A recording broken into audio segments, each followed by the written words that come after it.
नमः श्रीवर्धमानाय निर्धूतकलिलात्मने सालोकानां त्रिलोकानां यद्विद्यादर्पणायते। रत्नकंडक श्रावकाचार परम मांगलिक ग्रंथ है। आचार्य समंतभट्ट स्वामी द्वारा ये लिखा गया है।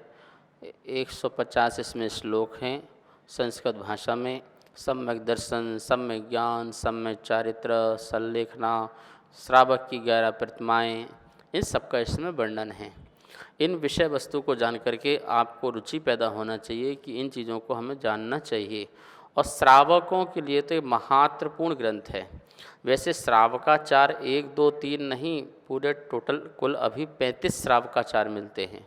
लेकिन उन सब 35 श्रावकाचारों में ये समंतभट्ट स्वामी का जो श्रावकाचार है ये बड़ा अद्भुत है। ये रत्नात्रय को प्रकट करने के लिए साधक की साधना कैसे आगे बढ़े, इसकी चर्चा बहुत सुंदर की गई है। हम सबको बहुत अच्छे से पढ़ना चाहिए। इसका ये मतलब नहीं कि हम अन्य आचार्यों के ग्रंथ ना पढ़ें, सबको पढ़ें। पर मैं रत्नकंड श्रावक पर जोर देना चाहता हूँ, ये बहुत ही अच्छी कसौटी में कसा हुआ एक ग्रंथ है, हमारे लिए बहुत ही उपयोगी है। कल हमने देखा था दुःश्रुति नाम का अनर्दंड की चर्चा की थी। तीसरा अधिकार चल रहा है। आज अपन 80 नंबर का श्लोक और अनर्दंड का जो 5वां भेद है प्रमादचर्या, प्रमादचर्या के बारे में जानने का प्रयास करेंगे आज, और उसी की ही अपन चर्चा करेंगे। सबसे पहले 80 नंबर का जो श्लोक है उसका अपन शुद्ध उच्चारण कर लेते हैं और फिर इसके अर्थ को समझते हैं, इसके भावार्थ को भी समझेंगे। क्षिति सलिल दहन पवनारंभम विफलम वनस्पतिच्छेदम वनस्पतिच्छेदम शरणम सारणमपि सारणमपि च प्रमादचर्यां प्रभाषन्ते। क्षितिसलिलदहन पवना रंभं विफलं वनस्पतिच्छेदं शरणं शारणमपि च प्रमादचर्यां प्रभाषन्ते। एक एक शब्द का पहले अर्थ देखिए। विफलम निष्प्रयोजन, क्षिति पृथ्वी, सलिल पानी, दहन अग्नि और पवन वायु संबंधी पाप करना, वनस्पतिच्छेदम वनस्पति का छेदना, शरणम स्वयं घूमना, चा और सारणम दूसरों को घुमाना, अपि भी, इस सबको प्रमादचर्या नाम का अनर्थ दंड प्रभाषन्ते कहते हैं। प्रमादचर्या का शब्द का अर्थ हुआ, चर्या मतलब चलना, चर्या मतलब आपका चलना। चर्या कई प्रकार की होती है। चलने का नाम भी चर्या है, बोलने का नाम भी चर्या है, उठने बैठने का नाम भी चर्या है, किसी सामान को उठाना और धरना, इस सब का नाम क्या है? चर्या है। शयन करना भी एक चर्या है। तो चर्या का इतना अर्थ नहीं कि अपन चलना फिरना मत, जो कुछ भी आपकी एक्टिविटीज़ होती है उस सब का नाम क्या होता है? चर्या। आपका बोलना, आपका खाना, आपका चलना उठना बैठना, ये सब कुछ जो है ये चर्या का विषय होता है। और उस चर्या में सावधानी न बरतना प्रमादचर्या है। सावधानी न बरतना, सतर्कता न रहना, जागृता नहीं रहना, जागरण नहीं रहना, होश नहीं रहना। हम क्या बोल रहे हैं, क्या कह रहे हैं, क्या खा रहे हैं, कैसे उठ रहे हैं, कैसे बैठ रहे हैं, कैसे चल रहे हैं, कैसे शयन कर रहे हैं, तो इन सब में अपनी सावधानी का न रहना, इसका नाम प्रमादचर्या है। और ये सब काम जो है निष्प्रयोजन करना, कैसे करना? निष्प्रयोजन करना। बेमतलब का बोलना, बेमतलब का चलना, बेमतलब का खाना पीना, ये सब क्या है? घूमना फिरना। बेमतलब का घूम रहे हैं, बेमतलब का टहल रहे हैं, ये सब चीज़ हैं ये प्रमादचर्या में आती हैं। ठीक है ना। असावधानी पूर्वक जितनी भी क्रिया की जाती हैं वो प्रमादचर्या में, वो अनर्थ दंड है। सावधानी पूर्वक करना व्रत है। मुनिराज को उसी को समिति कहते हैं और श्रावक को अनर्थ दंड त्याग कहते हैं। श्रावक की चर्या में क्या आ जाएगा? वो अनर्दंड त्याग। उसके पास बहुत सारे काम ऐसे हैं जो करने पड़ते हैं, उसके लिए मना नहीं कर रहे हैं। आप भोजन बनाओ उसके लिए मना नहीं कर रहे हैं, आप शयन करने के लिए बिस्तर लगाओ उसके लिए मना नहीं कर रहे हैं, बोलने के लिए मना नहीं कर रहे हैं, पर वो कह रहे हैं अनर्दंड तो मत करो। जो नहीं बोलना चाहिए तुम वो भी बोल रहे हो, जो नहीं खाना चाहिए तुम वो भी खा रहे हो। निष्प्रयोजन कार्य नहीं करना है, अपनी मर्यादा में रहना है। तो हम निष्प्रयोजन कौन कौन से कार्य कर सकते हैं? तो यहाँ पर आचार्य भवन समन्वय स्वामी ने बड़ी कृपा करी है बताने की कि हम कैसे कैसे निष्प्रयोजन कार्य करते हैं। तो आप श्लोक में देखते जाइए, एक एक शब्द का अर्थ भी देखते जाते हैं। देखो क्या लिखा है? क्षिति। क्षिति किसको बोलते हैं? पृथ्वी को। जो ये वसुंधरा है, ये वसुधा है, जो ये पृथ्वी है, जिसको क्षमा शब्द भी बोलते हैं। पृथ्वी के नाम बहुत सारे नाम आए हुए हैं, नाम वाला में पढ़िए, धनंजय कवि ने बहुत सारे नाम दिए हैं पृथ्वी के। तो उसमें एक क्षमा नाम का भी पृथ्वी का नाम दिया है। बोले कैसे क्षमा?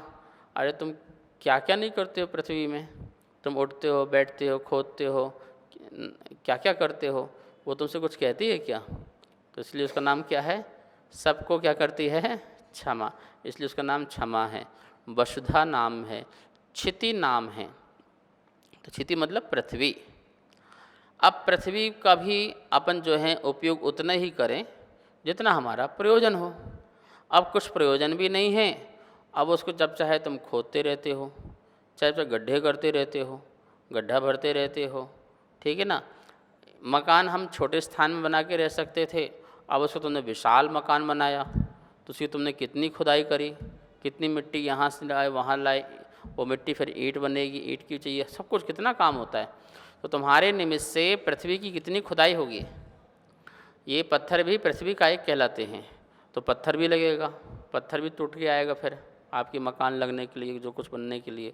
तो कह रहे हैं प्रयोजनमान, आपको मकान चाहिए, ये प्रयोजन है, मकान चाहिए रहने का, ये आपका प्रयोजन है। लेकिन इतना बड़ा विशाल मकान, रहने वाले परिवार के 2 लोग, और मकान बना 1000 गज का, तो ये प्रयोजनवान है कि निष्प्रयोजनवान है? कोई प्रयोजन तो है नहीं। इतने बड़े महल में रह कर के 2 लोगों को महल में रहना हो, पूरी प्रजा रह रही तो बात अलग है, कोई बड़ा काम होना तो बात अलग है, लेकिन आपको स्थानीय की ज़रूरत नहीं है। अब कुछ लोग ऐसे होते हैं, बड़ी बड़ी ज़मीन ले लेते हैं, उसमें खुदाई कराते रहते हैं और काम में लगाए रहते हैं, ये सब चलता रहता है। बोले निष्प्रयोजन है।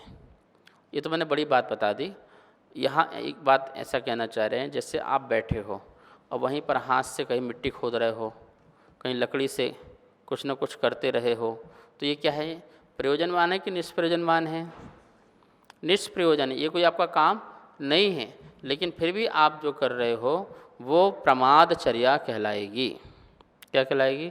कभी हाथ से मिट्टी खोदना, कभी कोई अस्त्र से खोदना, कोई शस्त्र से खोदना, ठीक है, लकड़ी से निकालना, ये सब जो है ये प्रमादचर्या कहलाएगी। मतलब पृथ्वी को नुकसान नहीं पहुंचाना। देखो कितना सुंदर जैन दर्शन है।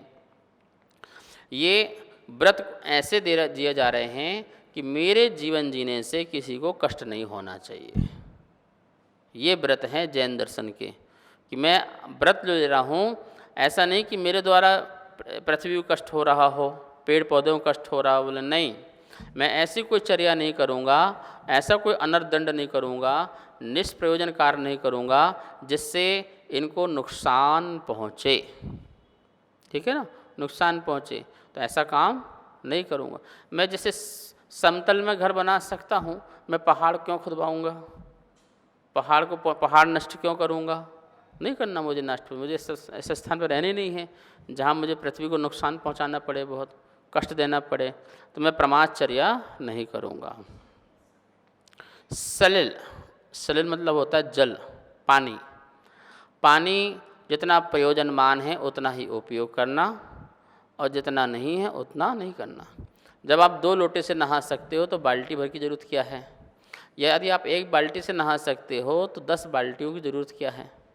आजकल लोगों ने फव्वारे लगा रखे हैं, चलता रहेगा, पानी बहता रहेगा। भाई यही पानी गरीब के काम आता, किसी दूसरे के काम आता, ठीक है ना। लेकिन तुम निष्प्रयोजन क्या कर रहे हो? उस पानी को बहा रहे हो।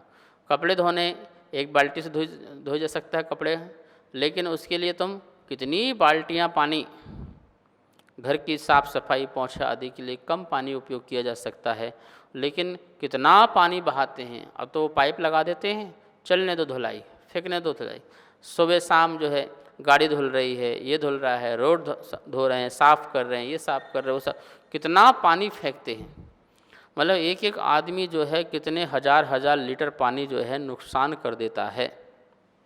ठीक है, पहले जंगलों में जाते थे तो 1 लोटा पानी खर्च होता था शुद्धि शौच आदि के लिए।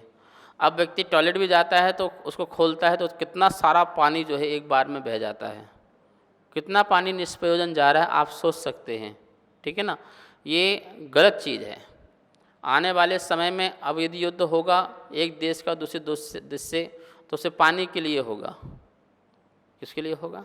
पानी के लिए युद्ध होगा। ये नदी हमारी, वो नदी तुम्हारी, पानी के लिए लड़ाइयाँ होंगी और किसी की लड़ाई नहीं होगी। युद्ध होगा तो किसका होगा? नदियों की, पानी की लड़ाई होगी। ये पानी हमारी नदी हमारे शहर में आना चाहिए, वो बोलेगा हमारे शहर में भी आना चाहिए, वो बांध बनाएंगे, वो पानी को रोकेंगे, यही चलेगा। क्यों?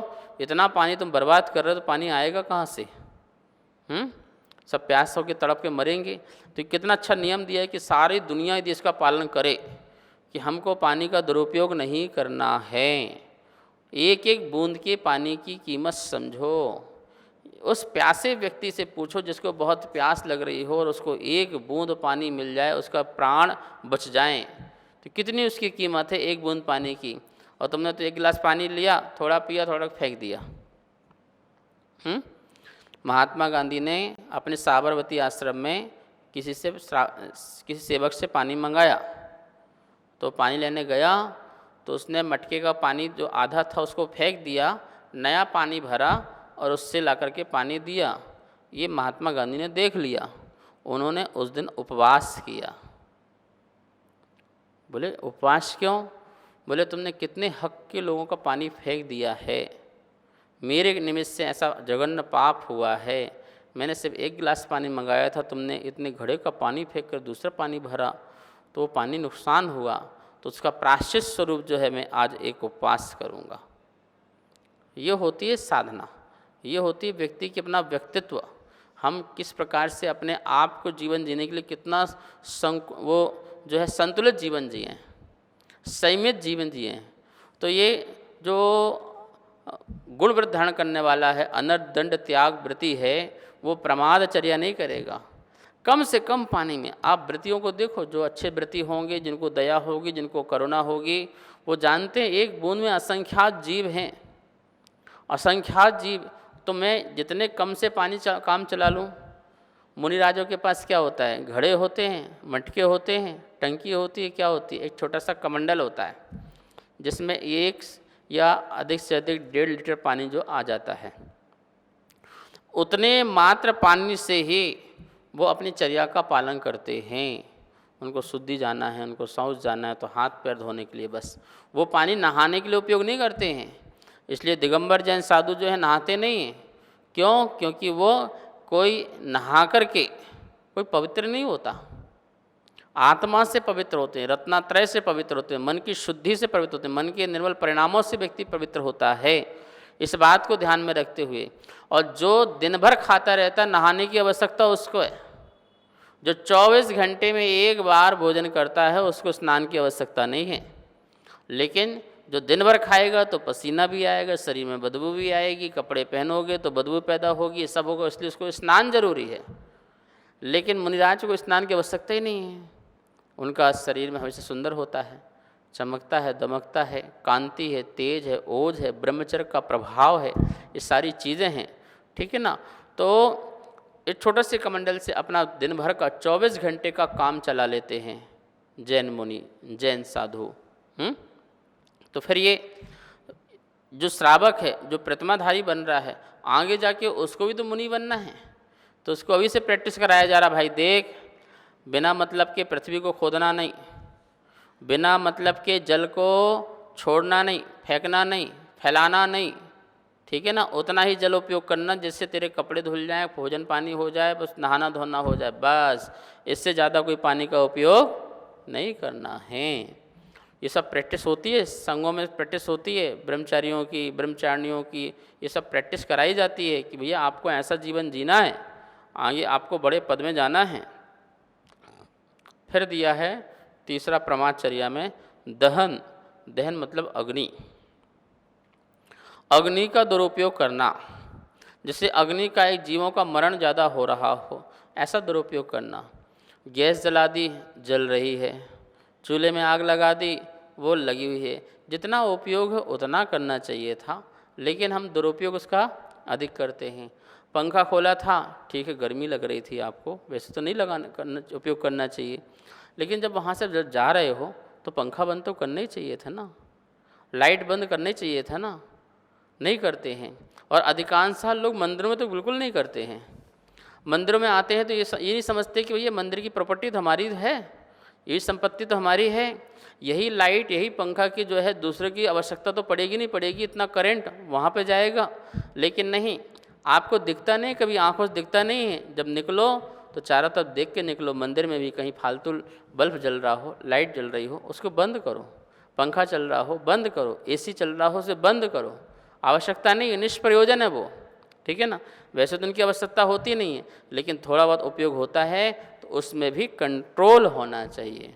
ऐसे घरों में मैंने देखा है 2-3 लोग घर में रह रहे हैं, इतना बड़ा घर बना रखा है, सारा घर एसी से सेंट्रलाइज कर रखा है, ऊपर जाओ तो एसी, नीचे जाओ तो एसी, सब जगह चल रहा है, ठंडा कूल कूल चल रहा है। क्यों इतना अग्निकाय जीवों का मरण कर रहे हो? ये जो करंट है, ये लाइट है, जो बिजली है, ये भी तो जीवों की हिंसा करके पैदा हो रही है। जहाँ से बन रही है वहाँ पे जाओ, बांधों में उतनी ऊपर से पानी गिरता है, पंखी चलती है, उसमें कितने जीव मरते हैं, फिर करंट निकलता है, फिर करंट निकल के बाहर आता है, आप तक पहुँचता है, ठीक है ना।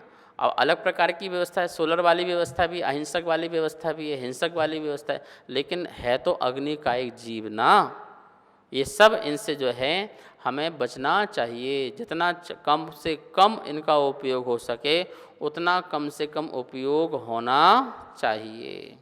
तो इतनी अग्नि का उपयोग नहीं करना चाहिए जिससे बहुत सारे जीवों की हिंसा होती हो, अग्नि का एक जीवों की हिंसा होती हो। लकड़ी भी जलेगी फिर जब अग्नि ज़्यादा उपयोग करोगे तो। गैस, कितनी गैस कहाँ से कैसे बन के आएगी, तो वायु का जीव भी मरेंगे। ये बहुत सारी चीज़ें हैं। जैन दर्शन बड़ा अहिंसक धर्म है, दया प्रधान है, करुणा प्रधान है। अपनी चर्या ऐसी करना है जिससे पृथ्वी, जल, अग्नि, वायु, वनस्पति का निष्प्रयोजन हनन ना हो, निष्प्रयोजन इनका ज़्यादा उपयोग ना हो। और विशेष बातें होंगी अपन कल करेंगे, समय हो चुका है। माँ जनवाणी की स्तुति करते हैं। जा वाणी के ज्ञान से सूझे लोकालोक, शो वाणी मस्तक धरूं सदा देत हों धोख। हे जनवाणी भारती तो हे जपो दिन रेन, जो तेरी शरणा धरे सो पावे सुख चैन। सबको बहुत बहुत मंगल आशीर्वाद।